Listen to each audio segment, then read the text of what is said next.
Hi guys, today I'm here to talk about making the purchase of a Cricut machine.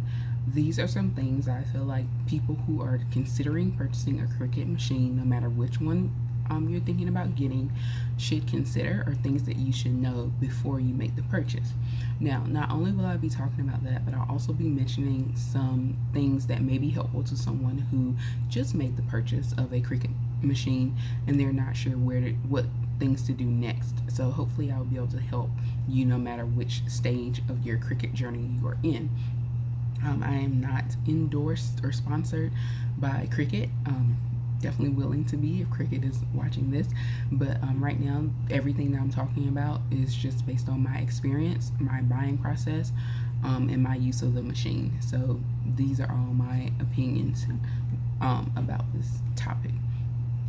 The one thing I want to do is just kind of talk about my Cricut story first, and then I'll get into the 4 things that I think you should consider or think about before you, what I call, take the plunge and purchase a Cricut machine. I've been looking at Cricut machines since pretty much since they kind of made it onto the scene. And at the time that I was looking, the main option was the Cricut Maker, which is what I call the big mama, the biggest machine that can handle the most materials or cut the most materials. Then there is the Cricut Explore Air 2 that's currently available now. And then there is the Cricut Joy, which is newest on the scene. And that was not something that was out initially. It just came out, I want to say, at the end of last year or the beginning of this year. So it's very, very new from at the time of this video. It's a very new product. So again, like I said, I've been looking or considering the purchase for at least 3 to 4 years, if not a little longer. And you may wonder, like, why did it take me so long to make that decision? And I kind of look at it the way I would any what I call a major purchase. So whether it be anything from like a high-end tech thing, meaning like a laptop or computer, TV, a car, house, you do your research. You kind of, because you're making an investment, like it's not something cheap. It's something that you will probably be utilizing for a decent period of time, like a long-term period of time. So you don't want to just jump out there and buy something and end up having buyer's remorse. And so even though, yes, a Cricut machine is not on the same level as a car or a house, it is expensive enough to where I think it is something that you really need to do your research on. And it's not super expensive to the point of, like, I mean, video game systems cost as much, if not more, than the largest Cricut maker. But it is a decent amount of money that you're spending on something that you could definitely have buyer's remorse on if you don't think through it, and if you don't purchase the correct machine for your needs. I do want to say that I do not have buyer's remorse. I ended up purchasing the Cricut Maker, which again is the biggest of the 3 that are out and also the most expensive. It currently retails for about $350 to $400 by itself, depending on where you purchase it and when you purchase it. When meaning like, whether or not they're having specials or sales or whatnot. And they do go on sale, all 3 of them. Well, I can't speak for the Cricut Joy because it is relatively new, so I don't know if it would be on sale necessarily just yet, just because it is new to the market. But the Explore Air 2s and the Makers definitely do go on sale from time to time. Michaels puts them on sale. Walmart has them on sale from time to time. So just, when the holidays come around, sometimes they put special promotions out for those machines. So just keep an eye out if you haven't purchased one already for sales and specials. I am a member of a group on Facebook, which is for beginning Cricut users, and someone posted in the group that they got an Explore Air 2 for I think like $80 from their local Walmart. So they do go on sale and they do go on clearance. So just keep an eye out for that, because who doesn't love a good sale? I'm a couponer, so getting any kind of discount or special promotion is always a plus in my eyes, especially if it's on something that it's not a necessity, but it's something that I really want, and I know that I'm going to end up buying and using anyway.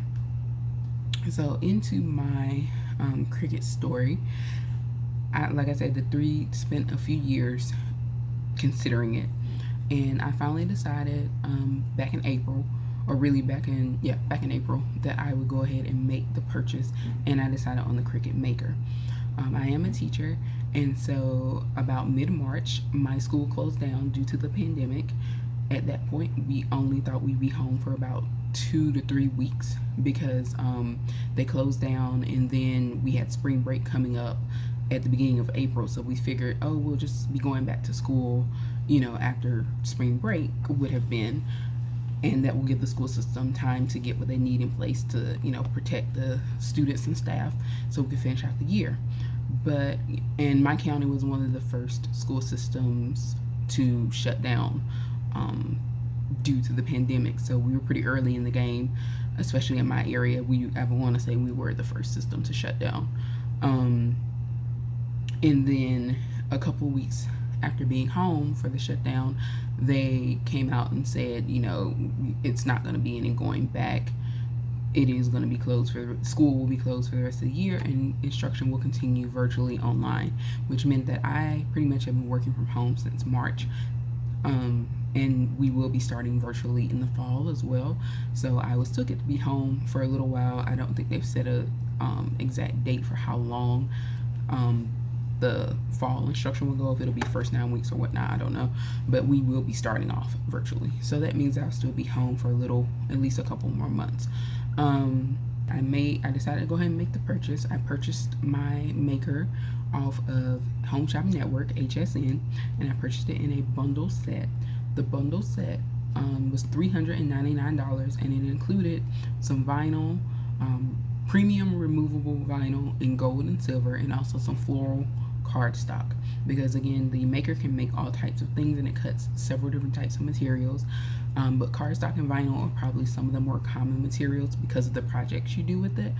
A lot of people use their Cricut machines for making cards, and then the custom projects that you see people doing a lot of times require some form of vinyl. So whether it's for t-shirts, that's the heat transfer vinyl, also known as HTV.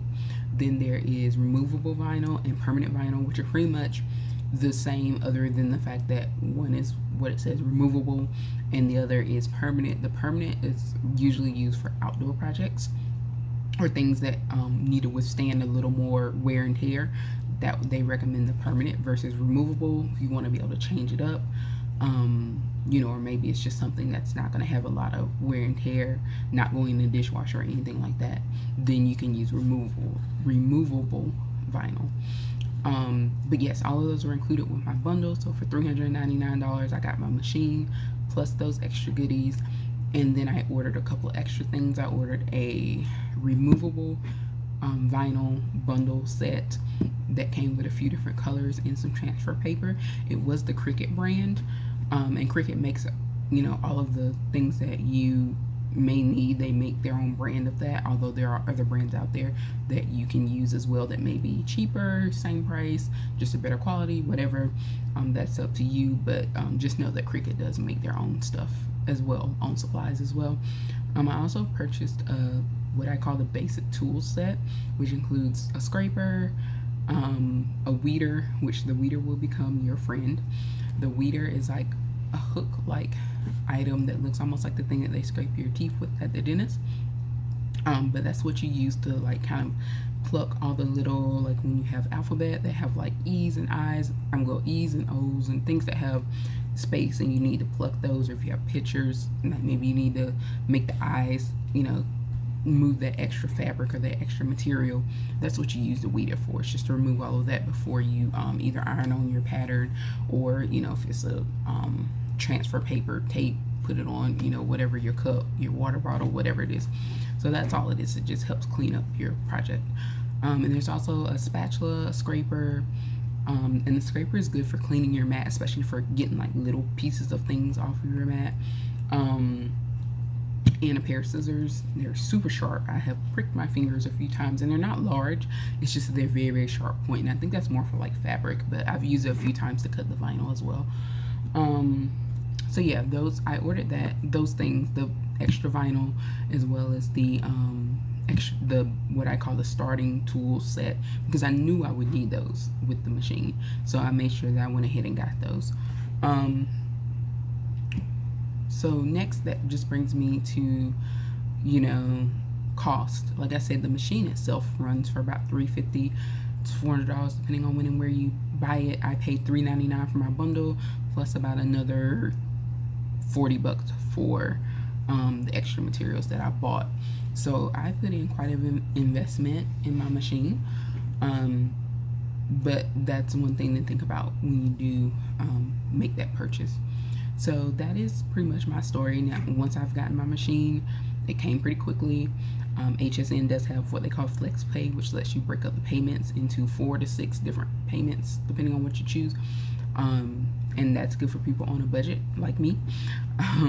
So that is one option to consider if you are looking into purchasing the machine, but you don't want to spend or don't have, you know, the amount of money to spend up front at one time, especially given now with the pandemic, people's budgets are changing, people's priorities on what they spend their money on are changing. And so if you're like me, even if I have the money and there's a flexible pay option, I like to choose the flexible pay option simply because I just feel more comfortable with the more money that I have available to me, especially during this time. Even though, you know, I've been fortunate because I have my job, I haven't had any loss of income due to the pandemic.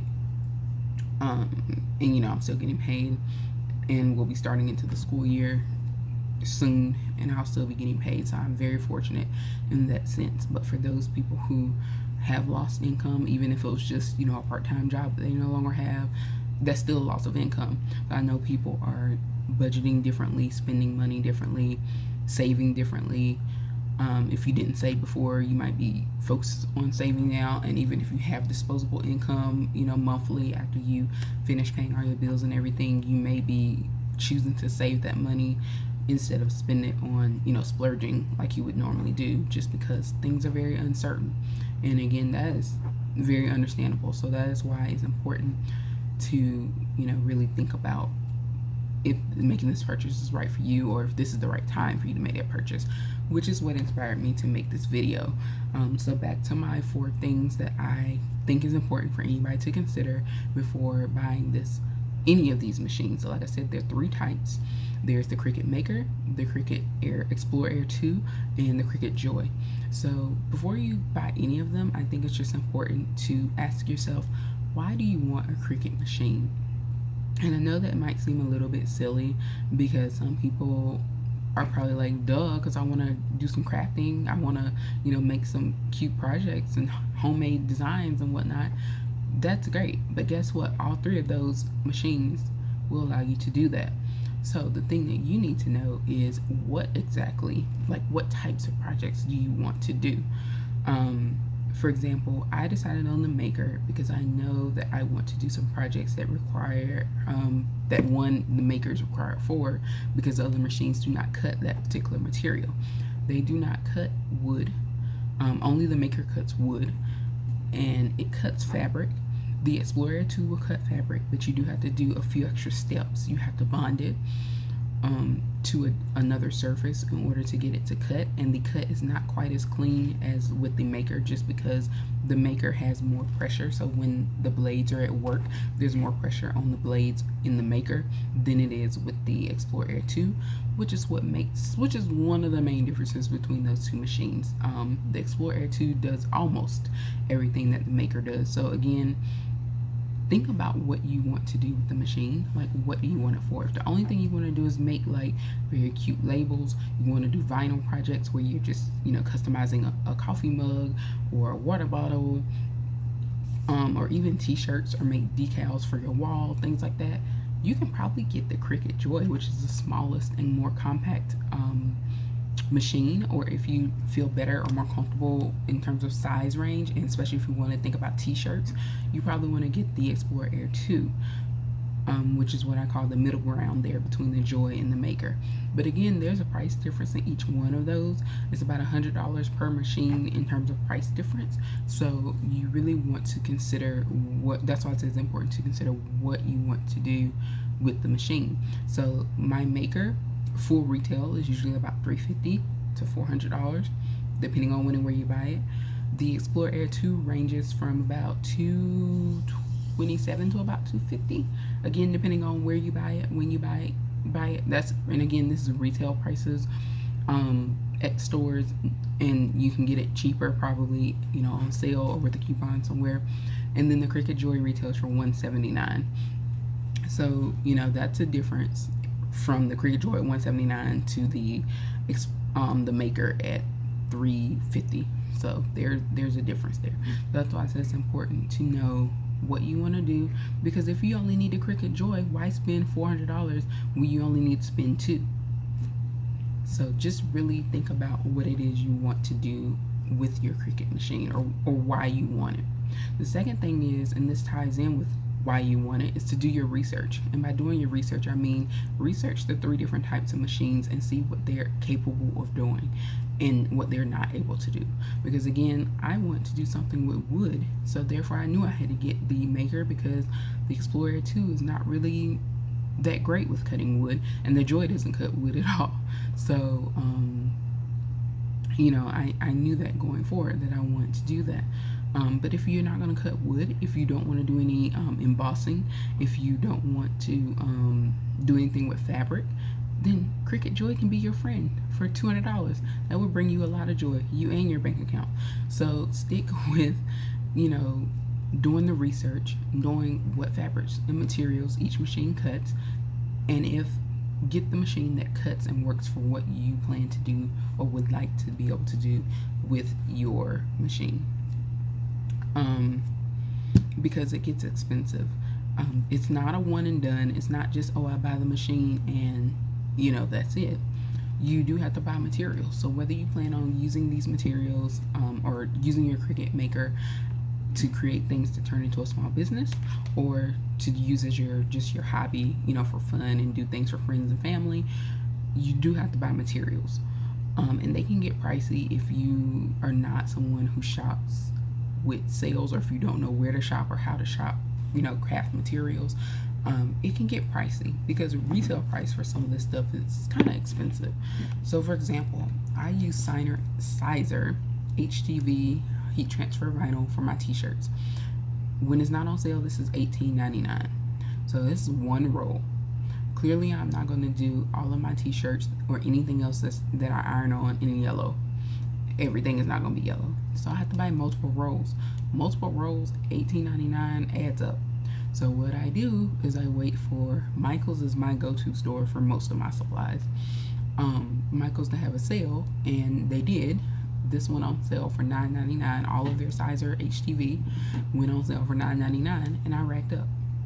And that is what I would advise anybody who's getting these machines to do, is to keep an eye out for sales. There are some online vinyl retailers. There is one that I'm actually going to try probably this week and see how that goes. But Michael's is my go-to, because I can just go in the store and get it, or order online. And I'm very familiar with Michael's. And being a teacher, you also get an extra 15% off. So make sure if you're a teacher that you sign up for their rewards, and that you also let them know that you're a teacher, so that they make your rewards account a teacher account. And there are a few more perks that we get from time to time that other people don't get, but you always get the 15% off educator discount. So, and sometimes, a lot of times, that pairs with other specials. So like this being $9.99, I got an additional 15% off of that price as well. So highly recommend that. And Joann's also gives a teacher discount. I'm not sure what it is because I don't shop there that frequently. And I'm not sure about Hobby Lobby. Oracle 651, this is permanent vinyl. These rolls are usually like $9.99 regular price. They did go on sale for $5.99, and I racked up then. So not as expensive, but this is the type of vinyl you would use for those projects I was talking about.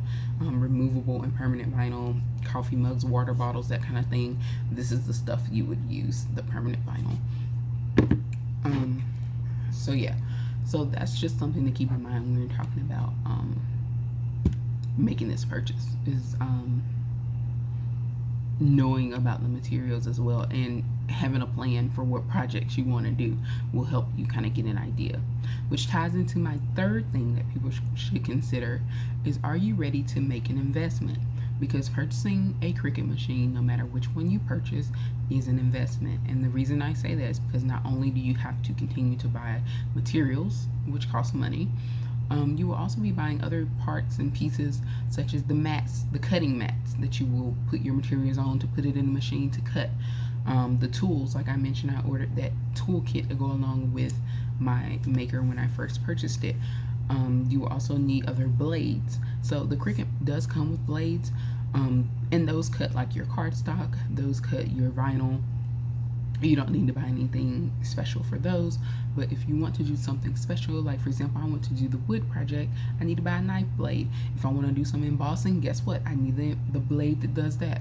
So there are different blades, and housing is what they call it, that you need to purchase. A scoring wheel is another common one that you'll be required to have, especially if you do a lot of cards, because they use that to make the creases in the spots where the card will fold.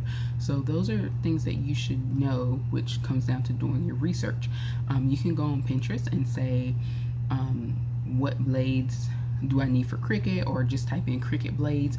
I have found plenty of charts that list the different blades, and they tell you what they do, like what you would use it for, and that way you can determine which blade you need to purchase, or you may need to purchase in the future. You don't have to get everything, right away when you first buy it, buy the machine, because like I said, it does come with blades, so you can do vinyl and cardstock as soon as you purchase your machine, because it comes with the stuff you need for that. But like I said, if you want to do some of the more special things, or go with the upper level materials, you may need different blades and things. And so that's when doing your research and understanding what your machine can do and what you need to be able to do it with comes in handy. So do your research. I cannot stress that enough. Being in the group on Facebook, again, it's for Cricut beginners. I see a lot of ladies. It's a mainly women's group. I think there are a few men in there, but it's mainly a women's group. The one thing that I see in there a lot is where people who maybe are thinking about buying a Cricut, or maybe they just bought their Cricut, they have been maybe watching the projects that people are doing, because they're very talented people in the group. They do some awesome work.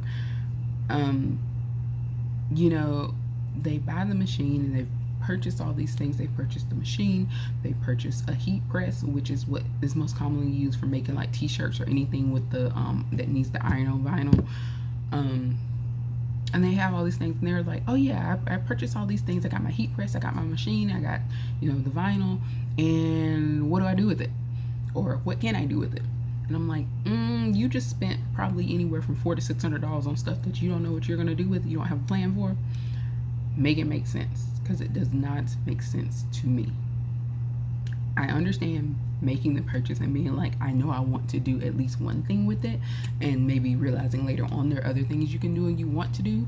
But like, I see people saying like, oh yeah, I bought my Cricut Maker or whichever one they purchased, and it's been sitting in the box for 2 or 3 months. Make it make sense. Why did you buy something that clearly you did not know what you were going to do with it, or maybe you don't know how to use it, what it's for, because it's sat in the box for 3 or 4 months? To me, that makes absolutely no sense. And I don't have hundreds of dollars, and even if I did have hundreds of dollars to just spend and then not use the thing that I spent it on, like that just doesn't make sense to me. Especially when everything is at your fingertips. All you literally need to do is if you don't know YouTube and Pinterest, go to Google and type in how to get started with my Cricut Maker, or what projects can I make with the Cricut Maker, or the Explore Air, or the Cricut Joy, and you will get YouTube videos, Pinterest, you will get blogs, whatever else that will give you that information. So to me, it makes 0 sense when people are sitting there like, yeah, I bought this machine and I'm scared of it, or yeah, I bought that machine and I haven't opened it yet, and it's just been sitting there. Why did you buy it? Which goes back to my first consideration point of, why do you want the machine? Is it just because it's trending? Because if that's the only reason you want this machine, or any of these machines, I would advise against it, simply because if you only want it because it's trending, but you don't know how to use it, you are not into crafting, you don't even think you'll really use it, don't waste your money, because you'll have buyer's remorse. And it won't be Cricut's fault, and it won't be the machine's fault. It'll be your fault for making an ill-informed purchase. So really, think about why you want the machine. That's very important. But again, why you want the machine, do your research, make sure you're ready to make an investment. And the last thing that I have is, are you ready to learn? And the reason I say that is because it is a learning curve. You will not cut on that machine and get to work and it's going to come out great and you're going to be a crafting wizard. It does not work like that. Close, but there are some things that don't take a lot of effort and they're very simple to pick up and learn. But it does take time, especially with the more intricate projects that you see that look great when they're done and it doesn't look like it took a lot of effort. They take time to learn, and just the processes of what to do. Like even with vinyl projects, very simple, but you need to remember the steps, like shiny side down for the transfer. If you're doing heat transfer vinyl, it's shiny side down because you're going to put it on almost like backwards, so that once it cuts, you're going to flip it, when you put it on the shirt and you're ready to iron it on. So it's almost like, and you want to make sure that you mirror your image because you want a reverse image so it doesn't come out backwards. I've been doing vinyl since I got the machine and I still forget to mirror sometimes, and that's just because it's something I have to go in and manually do, and I know that I need to do it, but sometimes I still forget. So you need to make sure that you are, one, ready to learn, and that you have the time to be able to sit down, not tons of time, but even if you just give yourself like 20 or 30 minutes to just sit down and watch a YouTube video or something and just kind of play with it, get familiar with Design Space, which is the software that goes along with it. You need to download that to your iPad, computer, phone, whatever device you're going to be using. I think it pretty much works on everything except for a Google Chromebook, but I've seen some people say that it works on their Chromebook. I don't know, but it does work on the iPad, it does work on cell phones, and it does work on laptops. So just you need to take some time, get familiar with the machine, get familiar with the software, and then you'll be good to go. It's not, and like I said, Pinterest and YouTube will be your best friend, and a lot of things provide step-by-step processes for every kind of project. So those are my 4 tips or things to consider and think about before you make a Cricut purchase, no matter which machine you want to get. Just really think about those things. 1, why do you want the machine, any of the machines? 2, do your research, look at comparison videos, look at what projects you're able to do, look at what materials are required to do the projects and what you'll need going forward. 3, be sure you're ready to make an investment, because you are going to make an investment by purchasing this machine, no matter what you want the machine for. And lastly, make sure you are ready to learn and that you have the time and the patience to sit down and be able to accept the learning curve, because that is what you're going to need when you first get this machine. Give yourself grace and have patience with yourself when you start this journey, because it is a journey, it's a learning process, but it's a lot of fun along the way. Just know that you will make mistakes. Your projects will not always come out perfect or look like the one that you saw that inspired you to create, but it comes with time. So just give yourself grace, give yourself time, and I think that you will definitely enjoy your machine no matter which one you get, and you won't have buyer's remorse if you follow the 4 tips that I suggested. If you're someone who just made the purchase and you're not sure, and you are one of those people who have it just sitting in the box and you don't know where to start, please go on YouTube and go on Pinterest, and if nothing else, that will give you inspiration and you'll find some tutorials that can help you get on your way into your crafting journey. I hope that this video was helpful and that it provided some insight. Again, it's based just strictly on my experience and my use of the machine. Please follow me on Instagram, where I do post things, and also follow my blog. I will have the links below. Subscribe if you aren't subscribed. I will be posting more information about other things that I do related to my blog. You follow my blog, you will see my Cricut crafts so far. I have a section on there called Cricut Chronicles, and you will see a picture of my maker as well as the projects I've done so far, and I'll continue to update as I make more projects and continue on my journey. So thanks for watching, and again, press that subscribe.